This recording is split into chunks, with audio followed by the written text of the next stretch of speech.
চলো আজকে তোমাদের সাথে শেয়ার করি যে বার্থডের দিন আমি সারাদিন কি করলাম না করলাম। সকালে ঘুম থেকে ওঠার পর রেডি হয়ে সেলাই গেলাম।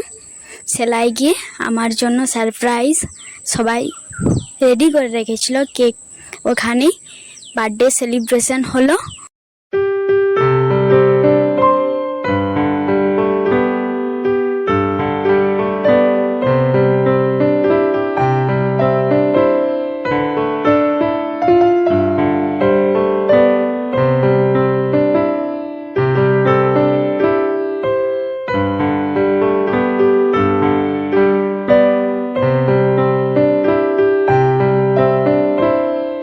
থেকে ছোট্ট কিছু সবার জন্য একটু খাওয়া দাওয়া, তারপর বাড়ি চলে এলাম।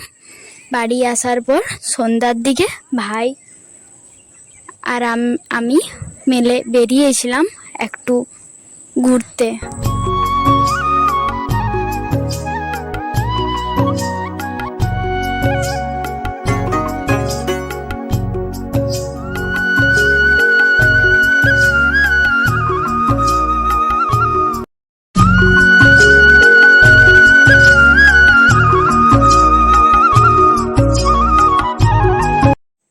আমরা খেতে থাকি আর তোমরা চ্যানেলটিকে সাবস্ক্রাইব করতে থাকো। চলো টাটা, পরের কোনো ভিডিওতে দেখা হচ্ছে।